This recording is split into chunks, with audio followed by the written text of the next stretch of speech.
Flatten it with a squeegee, just like icing on a cake.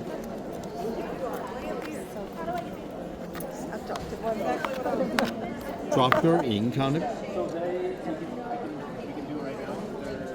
You can almost tell the density of this ink is not bleeding. This gives you a lot of time to work on it.